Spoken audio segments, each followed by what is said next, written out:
Mais il est aujourd'hui capitaine de l'équipe. On sait qu'au Barça ça marche, tu vois, au niveau de l'ancienneté. Et aujourd'hui il est devant par exemple un Pedri. Et quand il porte le brassard depuis ce début de saison, il fait vraiment honneur au brassard. Tout d'abord, le Barça cherchait pour moi des joueurs fiables. Bon, aujourd'hui on a des joueurs fiables, mais on cherche aussi des leaders, des joueurs qui sont capables d'incarner quelque chose et de remettre un petit peu de fierté à ce club-là. Et franchement, on peut dire que quand Rafinha a eu l'intérim de ce brassard-là, il a mis beaucoup de fierté autour de ce brassard-là. En témoigne notamment, pour moi, le point culminant de ce début de saison, son triplé face au Bayern avec le brassard autour du bras. Bonjour à tous, bienvenue dans une nouvelle vidéo sur Nusti Kitaka. Aujourd'hui, vous l'avez vu, je suis avec Sacha et le thème de la vidéo, Sacha. Ben écoute, voilà, le thème il est juste ici. R11, R22 au tout début, R22, maintenant R11. Il nous fait un début de saison de fou. Et franchement, c'est un énorme plaisir pour moi parce que c'est un de mes petits chouchous. L'année dernière, je me faisais souvent conspuer et c'était un peu normal parce que c'était difficile à justifier. Oui, c'est sûr. Mais là, en ce début de saison, il nous régale et pour moi, c'est tout simplement peut-être l'un des tout meilleurs joueurs au monde actuellement au niveau de sa forme. C'est sûr, et forcément, on devait faire une vidéo puisque, comme vous le voyez, notre ami Sacha est très adepte de ce joueur. Moi personnellement, c'est un joueur comme dit Sacha. L'année dernière, j'avais un peu de mal, mais le travail, je voyais qu'il était là. Donc c'est pour ça que j'ai jamais eu de soucis par rapport à ça. On est toujours dans ce truc de se dire si un joueur travaille, il peut réussir, Sacha. Non, tout à fait. Après l'année dernière pour lui c'était un peu plus compliqué. Tu avais fait une vidéo d'ailleurs sur la chaîne parce qu'en fait, mais c'était justifié aussi. C'était ce match face à Almeria, mais bourbier. Vous me direz, l'année dernière on a eu beaucoup de matchs bourbier. Mais cette victoire 3-2 avec ce doublé de Sergi Roberto et tu as Rafinha qui je crois marque un but où il pousse le ballon sur la ligne et il va faire un gros chute au supporter. Ça va aussi, voilà. Rafi, ça va. Et donc là, tu disais, mais qu'est-ce qu'il a lui? Mais au final, voilà, il était un peu dans le creux de la vague. Mais je sais pas par où tu veux commencer. Si tu veux nous rappeler un petit peu ses premiers débuts au Barça, toi qui le connaissais depuis Rennes, justement. C'est vrai que. Alors moi, j'ai toujours eu ce truc-là, même avec Dembélé, où quand ils ont été critiqués, je me dis bon. C'est un joueur de Rennes quand même, je vais pas être trop dur avec lui, tu vois. J'ai toujours eu ce truc-là. Et c'est vrai que moi, j'en parlais justement avec des supporters. On avait fait une vidéo justement sur Nusti Kitaka en parlant. Et dès qu'il est arrivé, moi, j'ai eu du mal parce que on l'a tout de suite comparé à Ronaldinho.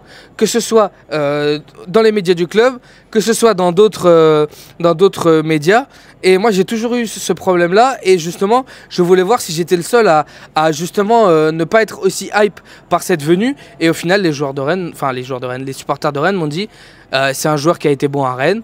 Il n'a pas eu non plus l'exposition qu'il a pu avoir à Leeds. Il aurait pu rester une saison de plus sans aucun problème. Et je pense que les supporters aussi à Rennes voulaient qu'il reste un peu plus. Ensuite, c'est vraiment à Leeds où vraiment il cartonne de ouf. Ouais. Mais entre Leeds et le Barça, moi quand on annonce sa signature, je me suis dit il fait peut-être un pas de trop, tu vois. Il y a peut-être un... le gap il est énorme, tu passes d'un Leeds qui se bat pour le maintien en première ligue au FC Barcelone qui te sort un été de fou avec les Palancas, avec Lewandowski, tout ça. Il y avait quand même beaucoup de pression, mais lui il l'a dit, c'était son rêve en fait. Et moi je pense que c'est un garçon qui a toujours travaillé, qui a une éthique monstrueuse, ça, vraiment, il est topissime dans ce niveau-là et aujourd'hui il est récompensé. Mais voilà, on en parlait un petit peu en off toi et moi, au final l'héritage brésilien au Barça il est vraiment énorme et surtout en plus avec le numéro 11. Mais par exemple, tu as quand même des joueurs récemment qui sont passés comme Neymar, comme Ronaldinho, comme Rivaldo, comme Romario, comme R9. Et lui, je pense que il avait aussi envie, mine de rien, en tant que Brésilien, de s'inscrire dans cette catégorie-là et pas dans la catégorie des Coutinho, des Arthur, de ces Brésiliens qui au final ou des Malcolm, voilà, qui sont passés en coup de vent et qui ont eu une trajectoire décevante au Barça. Donc je pense qu'il avait beaucoup de pression là-dessus, mais qu'aujourd'hui on a un joueur qui se réalise totalement. Est-ce que toi tu penses justement que cette métamorphose de Rafinha elle est due juste à son travail ou tu penses qu'il y a vraiment aussi Flick à remercier là-dessus? Alors moi justement je pense que la confiance de l'entraîneur est toujours très importante, que ce soit pour Rafinha mais que ce soit aussi pour les autres joueurs. Je pense qu'il a fait un travail mental assez énorme, que ce soit depuis son arrivée mais aussi lors de cette saison. Comme je pense beaucoup de gens ont dit, c'est ce match face au PSG où vraiment c'est un tournant parce que en fait, que vous le vouliez ou non, l'image de lui en train de pleurer au parc des au Montjuic après le match justement face au parc lors du Parc des Princes, elle a énormément compté pour les supporters. Ça a eu un impact de fou. On le disait en off et moi je le dis tout le temps, le football c'est pour les supporters. C'est les supporters qui justement bénéficient de tout ce spectacle, tu vois. Et c'est toujours important qu'un joueur comme lui qui est critiqué, qui tout ça, se montre justement qu'il aime ce club, qu'il veut vraiment réussir et qu'il a les capacités pour, Sacha. Ouais, mais tout à fait. Et c'est vrai que ce match-là, c'est un tournant parce que c'est un tournant où il s'impose un peu quelque part en tant que leader de cette ligne offensive. Alors aujourd'hui, bon, tu as bien sûr l'explosion de Lamine Yamal, tu as Lewandowski qui a une carrière XXL, mais lui, il a vraiment pris ses responsabilités et on sentait en fait que l'année dernière, il y avait un ballottage avec Ferran Torres, avec Joao Félix et lui, il a réussi à assumer en fait son rôle de titulaire. Il a su répondre là où l'équipe a sombré après, mais c'était lui qui l'a porté. Et aujourd'hui, tout ce rapport-là, en fait, il n'a pas seulement, je pense, ému les fans et gagné notre confiance, mais je pense qu'il a gagné toute la confiance du vestiaire. Je pense que là, le vestiaire s'est dit non, avec ce gars, on peut atteindre quelque chose. Et en témoigne en fait le fait qu'il soit 4e capitaine de l'équipe aujourd'hui. Et devant... les 3 buts. Voilà, aussi. non, mais les 3 buts énormes. Mais il est aujourd'hui capitaine de l'équipe. On sait qu'au Barça, ça marche, tu vois, au niveau de l'ancienneté. Et aujourd'hui, il est devant, par exemple, un Pedri. Et quand il porte le brassard depuis ce début de saison, il fait vraiment honneur au brassard. Tout d'abord, le Barça cherchait pour moi des joueurs fiables. Bon, aujourd'hui, on a des joueurs fiables, mais on cherche aussi des leaders, des joueurs qui sont capables d'incarner quelque chose et de remettre un petit peu de fierté à ce club-là. Et franchement, on peut dire que quand Rafinha a eu l'intérim de ce brassard-là, il a mis beaucoup de fierté autour de ce brassard-là. En témoigne notamment, pour moi, le point culminant de ce début de saison, son triplé face au Bayern avec le brassard autour du bras. C'est toujours compliqué, je pense, pour que ce soit un Brésilien, mais même un joueur qui n'a pas grandi au Barça, de rentrer dans un vestiaire comme le Barça, de subir la pression qu'a pu subir Rafinha au début par toutes les raisons qu'on a dit justement. Et le prix aussi justement. Ferran, on a beaucoup parlé aussi de lui, tu vois, par rapport au prix. Et justement, je pense que Rafinha, dans ce sens-là, il a toujours montré. Comme j'ai dit, il a toujours montré qu'il avait cette envie. Maintenant, les capacités, on a vu qu'il les avait. Et maintenant, pour moi, la prochaine étape, c'est la confirmation, Sacha. Tout à fait. Et puis, pour revenir un peu sur les capacités qu'il avait, moi, je voudrais vraiment mettre en lumière, en fait, on oublie ça, mais lors de sa première saison, la 2022-2023, c'est lui qui est tout le temps décisif, qui met les buts, qui compte vraiment. Le premier souvenir que j'ai d'un Rafinha vraiment décisif, c'est son but face à Osasuna, alors que le Barça est réduit à 10 avec l'expulsion totalement injuste de Robert Lewandowski. D'ailleurs, il y a des joueurs qui prennent aucune suspension. Bon, lui, il avait pris 3 matchs pour cette toucher le nez. Bon, voilà, on sait comment ça se passe en Espagne aussi. On sait qui c'était. Mais bon, voilà, Rafinha, sur une ouverture magnifique de Frenkie de Jong, arrive à mettre la tête. Et c'est un but qui est capital pour le Barça. Pourquoi ? Parce que le Barça, à cette époque-là, venait de se faire sortir de phase de poule de Ligue des Champions. Il allait y avoir la Coupe du Monde.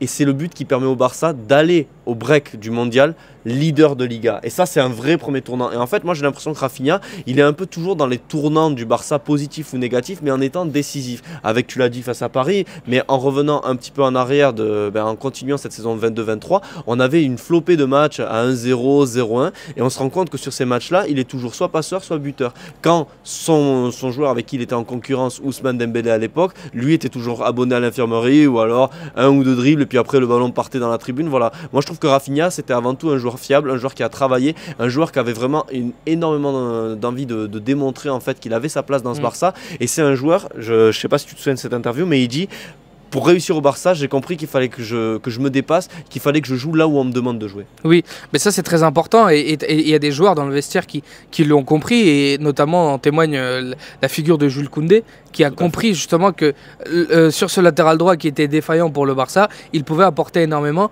Et je pense aussi que Rafinha a compris que malheureusement, en plus, avec l'arrivée de Lamine Yamal, il n'allait pas être placé à droite, mais plutôt à l'intérieur ou à gauche. Et je veux dire, on a trouvé, et là où tu me demandais justement par rapport à Flick, on a vraiment vu le potentiel de Rafinha avec ce jeu de passe, avec cette rapidité, avec la pression qu'il exerce à chaque fois sur tous les matchs, sur la défense adverse. Il est capital pour ce Barça. Comme tu disais, il arrive en tant que capitaine aussi. Et c'est pas anodin. C'est pas anodin parce qu'on a vu que Rafinha avait la capacité de se surpasser. C'est ce que tu disais justement dans tes propos récents. Et moi, je pense que c'est ça le plus important. C'est-à-dire que quand un joueur arrive au Barça, il faut pas que, comme peut-être, je pense, a pu avoir cette attitude d'Ousmane Dembélé, de penser que c'est fini, qu'il a atteint son maximum. Non, maintenant il faut s'imposer au Barça, il faut gagner des titres et il faut que tu marques l'histoire du club et aussi de ta sélection. Ben c'est ça, et puis en parlant de ça, ben regarde, il met un coup franc avec le Brésil là encore tout récemment. Aujourd'hui on sent qu'il était en train de devenir le patron du Brésil. Le 10 de Neymar, ben, il lui a été donné à lui. Ça c'est fort. Et ouais, c'est un geste très très fort. On sent qu'en fait là il est dans une phase de sa carrière où c'est le leader de sa sélection et le leader de son club. Aujourd'hui c'est un joueur qui a un abattage sur le terrain qui est monstrueux. Techniquement il s'est vraiment amélioré. Je pense qu'il a fait une pré-saison optimale, hein. On a un joueur là physiquement, comme je dis, c'est un avion, il vole, il fait des efforts de la première à la dernière minute. Et ça aussi, c'est ça être un leader, c'est qu'il inspire ça. C'est vraiment le premier joueur qui va déclencher le pressing dès la perte de balle.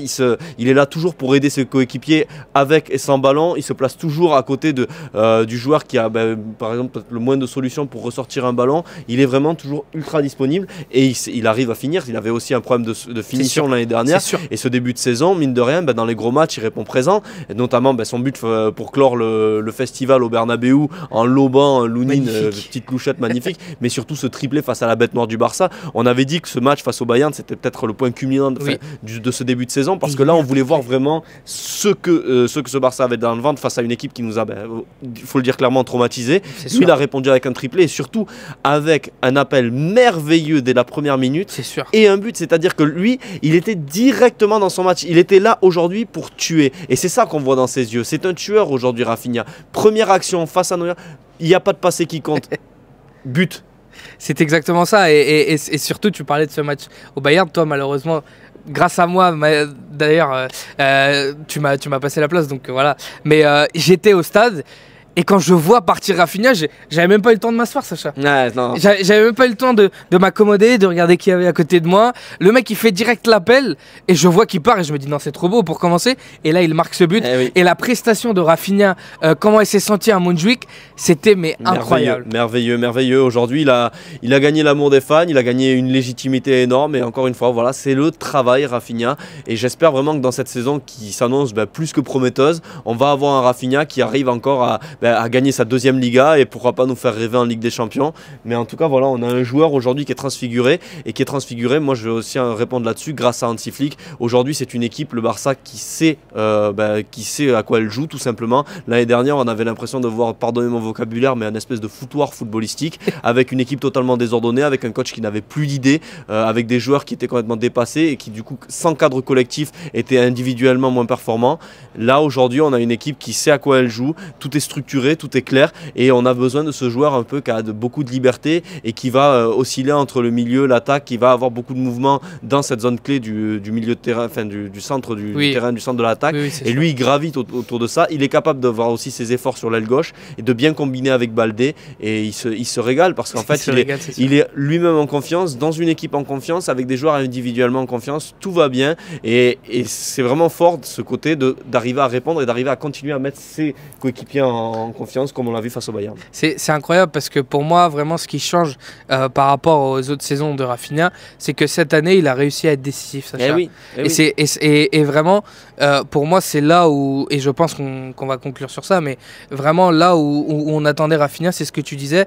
On disait que ce match face au Bayern, le match au Classico, ces 4 matchs-là qui sont arrivés avec le derby, aussi. Voilà, Villarreal aussi, magnifique. Voilà. Saison, Villarreal, depuis le début de la saison, c'est magnifique.